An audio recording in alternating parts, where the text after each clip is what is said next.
Shuhada Street is a quiet street. Most of the people who once lived here left long ago. The doors never open, and most of the windows are locked shut. Silence is broken by birdsong and the padding of soldiers' boots. A visitor can walk a long way down here before seeing any signs of life.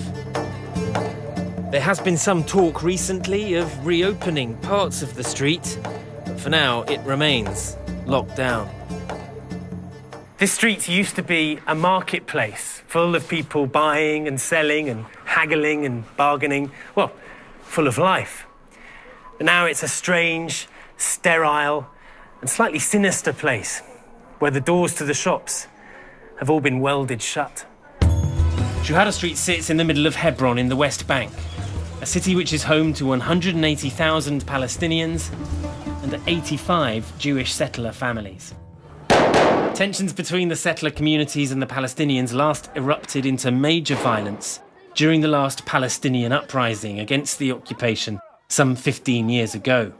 The Israeli military, which controls this part of the city, ended up closing Shuhada Street for what they described as security reasons, to separate and, they say, to protect both communities.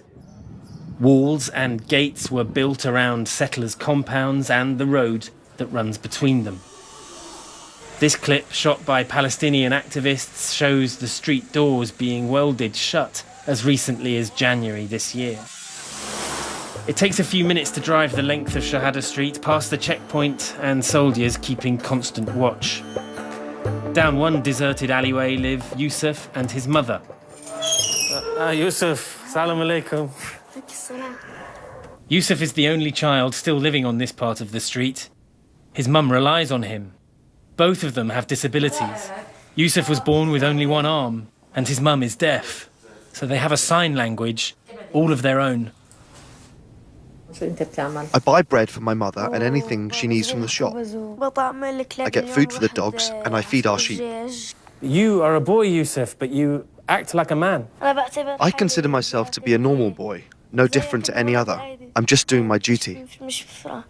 Yusef and his mother cling to a life that the rest of their community has given up on. Most of the family income comes from the livestock that Yusef tends to upstairs. He's not allowed to let them graze outside. It's hard work, but this is a 9-year-old with a routine. I'm happy that I can help my mum and that I look after the sheep and goats. They benefit us, and my mum benefits.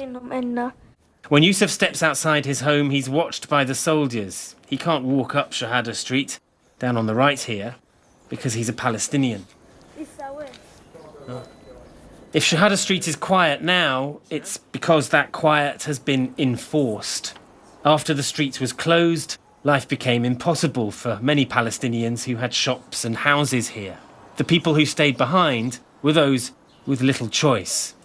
People like Yusef and his mum, and their neighbours, Liha. There's no life in this area. The only family that lives in this neighborhood, the only Palestinian family, is Yusef and his mother. As you see, it's like a ghost town. Because of the settlers, no one is living here. No one is allowed to live here. And blockade everywhere, this gate, that gate, this gate here. Everything is blocked. Security. Freedom to walk up and down is strictly controlled. As a visitor, I can gain access easily enough. But for Palestinians, as we witnessed, it's a different story. But we can walk up here, it's only a minute. No. You can, but not... I can, but you can't. You just saw the color. At the other end of the street, our Palestinian translator had a similar problem. But I'm with the TV crew. We need to go down. I don't know. You're not allowed. Don't get any video, okay? I need to translate. What? I need to translate. Don't go in here, okay? It's fine. This is life here. So I'll be waiting there. All right? Okay. Yeah. Okay. See you this afternoon. Okay. Yeah. See you. Bye.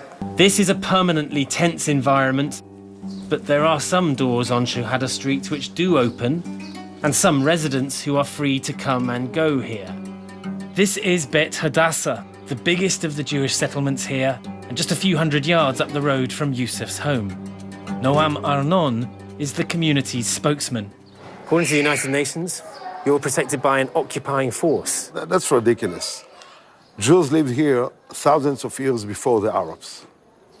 Actually, the Arabs appeared in this region in 638. Does it sadden you that Palestinians aren't allowed to walk up and down the street? It's very sad, and this is not the way we would like to see the town. Let's begin to ask what we do for the next generation, and let's ask how people, Jews and Arabs, live in this town peacefully. Noam wanted to show me around the area. On our way, we passed a local Palestinian. Despite years of bloodshed and antipathy, some friendly relations between neighbours, it seems, are still possible. Dozens died here, on both sides. When the violence was at its peak, Noam took me to see a memorial to a man and wife among the Jewish dead. And you've been careful not to mention the words Jew or Muslim in here. I wanted to emphasize it's terrible, it doesn't matter who does it to whom. It's bad, it's evil. Once the city will be declared as free terror zone, the shops will be open again, the roads will be open again, everything will be open again. Further down from the memorial, a Jewish wedding at the tomb of the patriarchs, one of the holiest places in this holy land, sacred to both Muslims and Jews.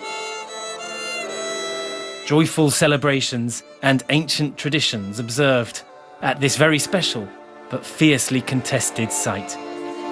Back up the street, meanwhile, a little boy and his mother live an isolated life. Tell me what you think of your son. You must be very proud of him. Tell me.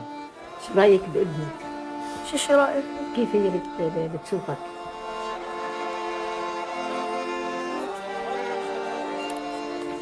كويس. Very much. كويس كثير.